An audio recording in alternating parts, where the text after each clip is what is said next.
Marcus take part in anything today, or is he just? No, he's just shooting afterwards. Any update on Shane? Both those guys are trending positively towards rejoining practice on Wednesday after All-Star break. Neither will be available tomorrow night. Coach, what was the main focus or emphasis at practice today?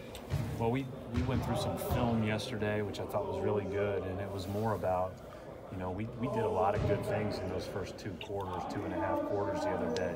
We let it snowball on us a little bit, obviously a lot, after the turnovers at the end of the first half.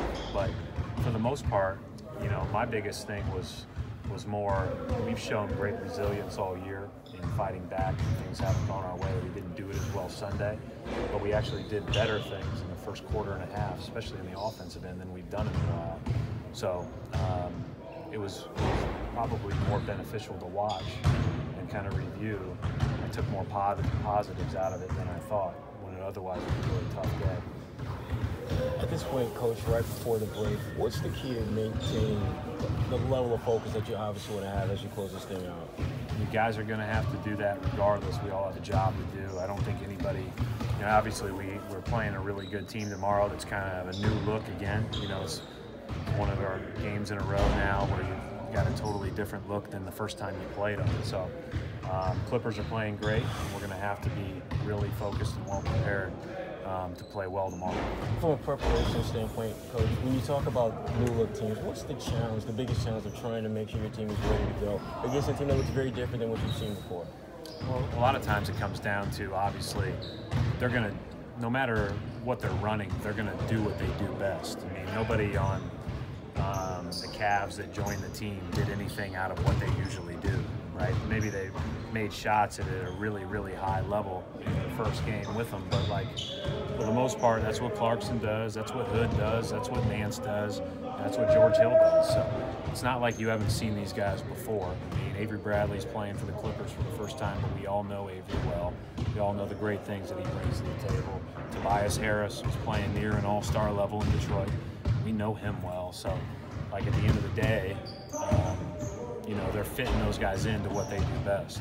Right. Have you ever thought about letting players coach during the game? We've done it in practice. We did it a couple weeks ago, but Al and Gordon both had the grease boards.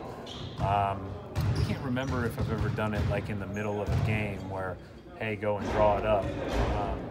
We haven't been up that much very often.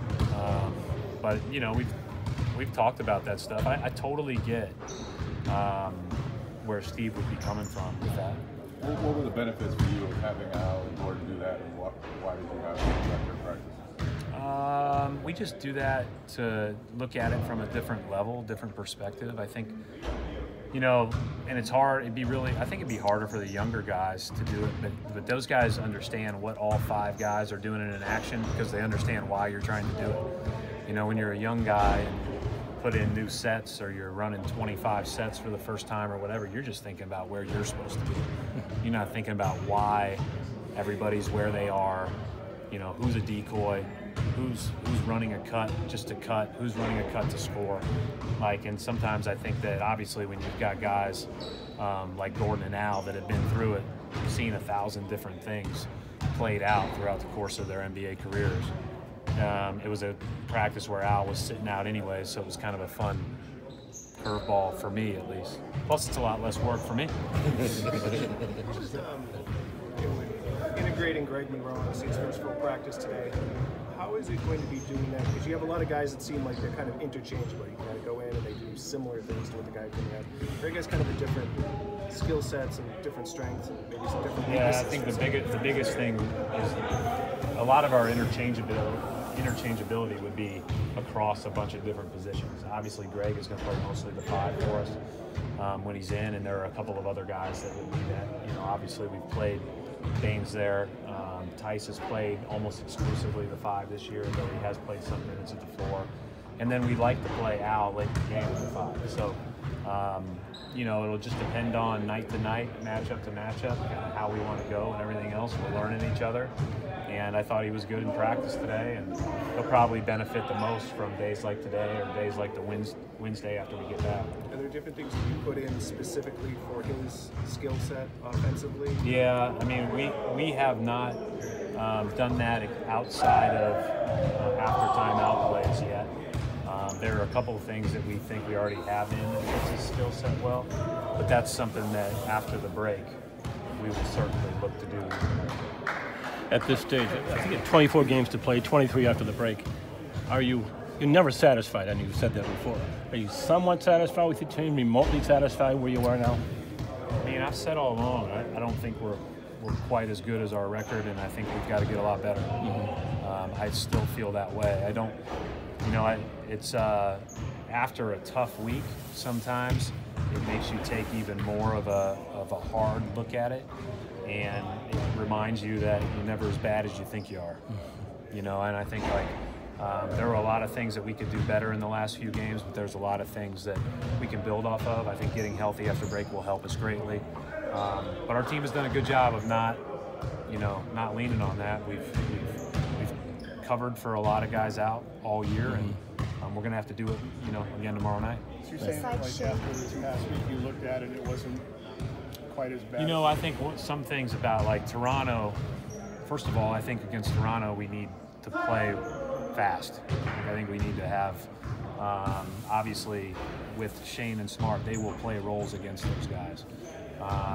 Against Washington, I didn't think we played as well and we won the game. Right, against Indiana, we played terrible out of the gate, but then had one of the best third quarters we played all year. And then in Cleveland, we followed that up with one of our best first quarters we played on the offensive end. We just haven't put it all together, against really good teams. This was a stretch of games that you knew would be very tough, but we didn't play as well as we'd like. That's probably the most concerning thing. Not surprising, but concerning. When you go back and look at it, Brad, especially on a lot of it seemed like big turnovers, but just self-inflicted. Did you feel like it was? When you're looking at mental mistakes and issues like that, just like the fatigue going into All-Star break at this point, can that be a factor in things like that? We're 13th in the league in turnovers. In the last 4 years, we've been top 6 or 7. We turn it over too much. It's part of what I was talking about on Friday night. We're not as crisp as we need to. And part of that is, again, I think that we're leaning on a lot of guys who do a lot of things, and hopefully we get better at that as we go along here. But I do think that we will get better. I talked to our team today. We're 18th in offense right now, and according to our numbers, we scored 2 more points a half in fifth. There's one layup, one basket, one better shot selection, one more time to the free throw line. There's not a lot of margin for error between being good and really good. We're not really good yet, but I think that if we really hone in here, we've got a chance to play better. Besides Shane and Marcus, any other players with injuries? Man, I'm trying to keep track of all these. Everybody else was out there. Why have you guys had such a hard time finishing at the rim this year, and you haven't been a great transition team all year? Is that just a matter of bounces and those are going to work out, or is there something different that you can do to get better? There's a lot of factors there, but I think we can, we'll work hard on trying to finish a little bit better. But I think there's a lot of factors there, and but the key is, do we generate the right looks? And I think that's what ultimately we're trying to do. Breaking everything down. This slow start getting out of the gate. Anything analytically or anything to say about that? I thought we were really good out of the gate offensively again against Cleveland. So, I think there are going to be trends. I certainly don't think we can make a habit of getting down the way we got it down. The most concerning thing against Cleveland, which is that I felt like once they took that lead and made it, we cut it to 9 at the start of the second half, and then they came back right down and hit a 3. And I thought we didn't respond with the same kind of grit that we usually do. That was probably the most concerning thing about the other day. You mentioned that you had this great third quarter